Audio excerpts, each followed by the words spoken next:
Hey there, curious minds. Welcome to the Deep Dive. Great to be here. We take stacks of information, find the real gems, the key insights. And today, we're really diving deep into the Bhagavad Gita. A truly profound text. Specifically, Chapter 9.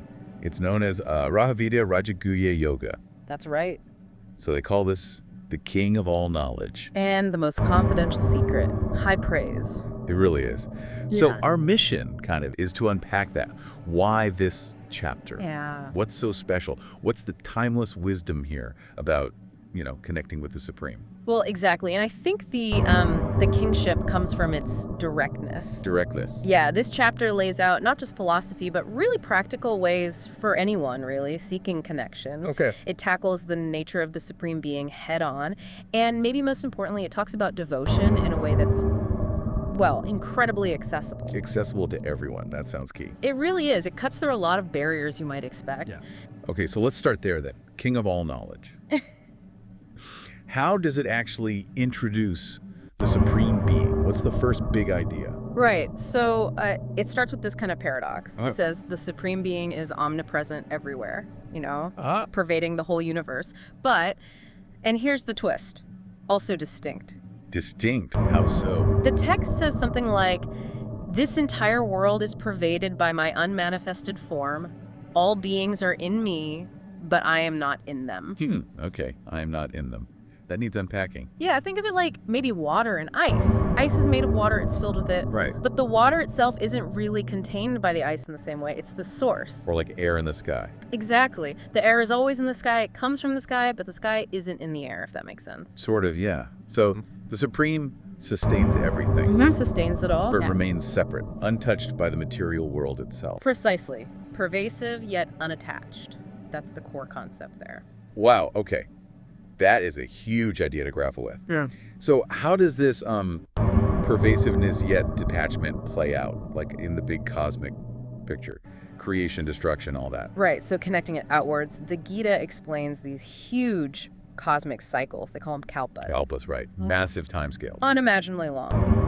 And at the end of a kalpa, everything, all beings, they merge back into the Supreme's nature. Merge back in, okay. Then, beginning of the next kalpa, the Supreme creates them all again. Create some based on. Based on their past actions, their karma. Ah, okay. So there's a continuity there. Definitely. But here's the link back to detachment. This whole cosmic dance happens under the Supreme supervision, yes. But the Supreme remains completely aloof, unattached to the actions or the outcomes. Like a judge. Yeah, that's a good analogy used sometimes. Like a high court judge presiding over things, but totally unaffected personally by the results. It's all happening through divine will, not personal involvement. Okay, so if the Supreme is that vast, that detached, maybe even seems distant, how can little old us, individuals, possibly connect? Right, that's the crucial question, isn't it? Yeah. Is there a way, Yeah. a path, maybe even a shortcut? Well, shortcut might be one way to put it, but the Gita presents it as the most direct way, and that's Bhakti Yoga. Bhakti Yoga, the path of devotion. Exactly. And in this chapter, it's really highlighted as the simplest and most accessible path to the Supreme. Okay, so what does that involve? What are the elements of Bhakti? The core things mentioned are Shraddha, Shraddha, which is deep faith, real conviction and trust. Then there's Smaran, Smaran. remembrance, continuous remembrance, yeah. Keeping the divine constantly in your thoughts. Also Kirtan, Chanting, singing. devotional chanting or singing, yes. Yeah. And Sharanagati, Surrender. complete surrender, trusting yourself entirely to the divine will, accepting its protection. And finally, Prem, Prem love. selfless, pure love, unconditional affection for the Supreme. These are the pillars. Now, you said it's presented as simple, and the text even says joyfully performed susukam. That really stands out.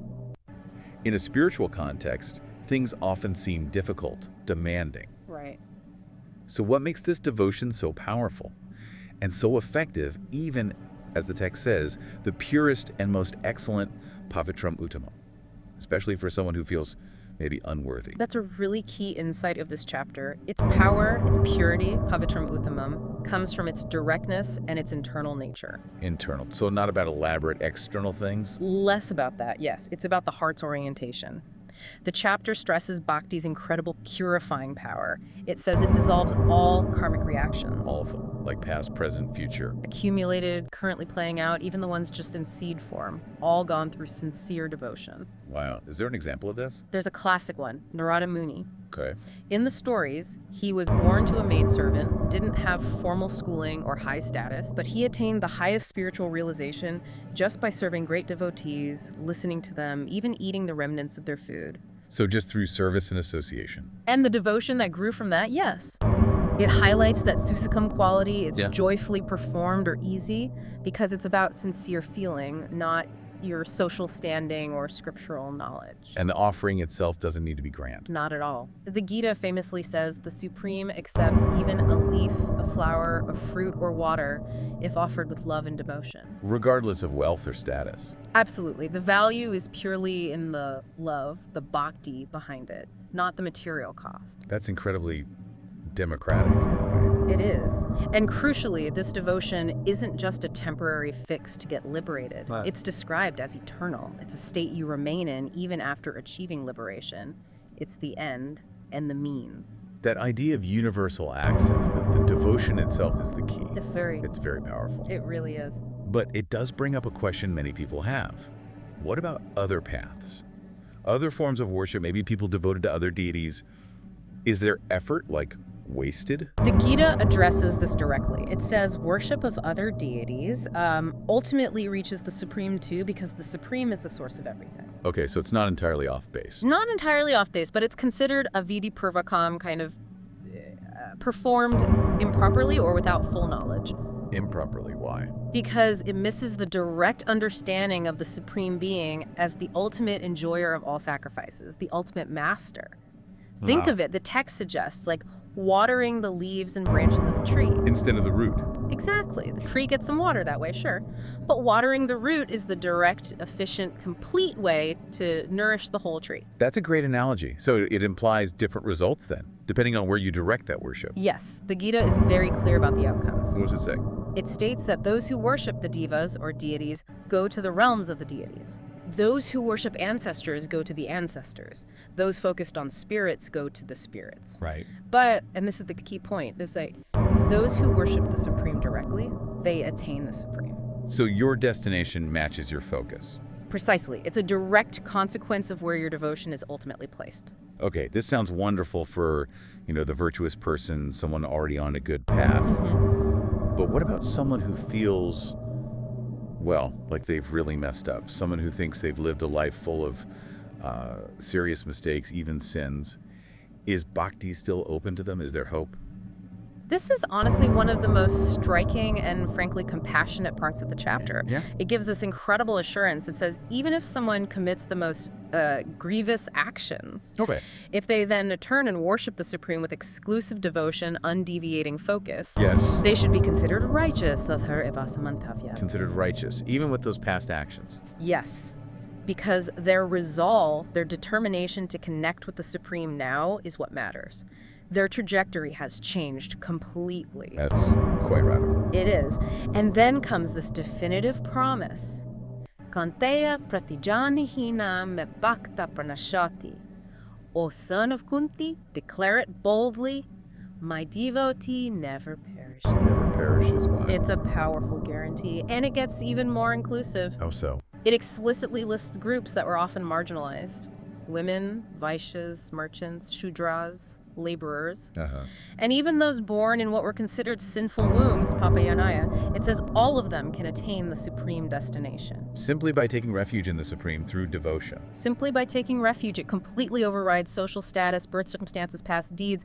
The door is open to absolutely everyone through Bhakti. That's incredibly profound. Right. Okay, so let's bring this all together now. We have this king of knowledge, this accessible path of devotion, this incredible inclusivity. Right. What does it mean for us, right now, today? How do we actually do this? How do we integrate it? The practical instruction is beautifully simple, really. It boils down to dedicating everything you do. Everything. The verse says, Yat kurosi, yat asnasi, yajuhosi darasi, yatat tapashasi konteyatat kurusva mad arpanam. Which means?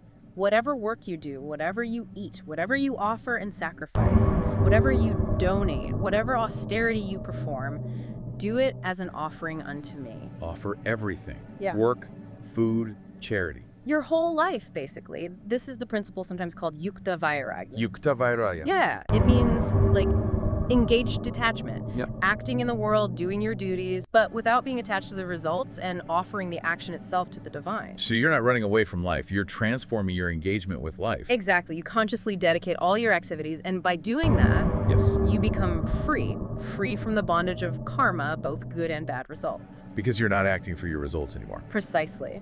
And the Supreme also promises to personally take care of those exclusively devoted, fulfilling their needs, protecting what they have. So there's a reciprocal relationship there. Definitely. And ultimately, this path, this constant dedication and remembrance leads directly to liberation, to attaining the Supreme Being. It really transforms everything, doesn't it? Every little action becomes potentially sacred. That's the essence of it. What an absolutely fascinating deep dive into Chapter 9. It really does live up to its name, King of Knowledge, redefining devotion, making it so universally accessible. It's quite remarkable how practical and inclusive the highest wisdom can be. It truly is. So maybe consider this as we finish. If dedicating even the simplest things, how you work, how you eat, how you interact, if doing that with love and awareness can truly lead to the highest freedom and a direct link to the Supreme, what might that mean for how you look at every single choice you make, every moment, and how you perceive that divine presence maybe already there within it all?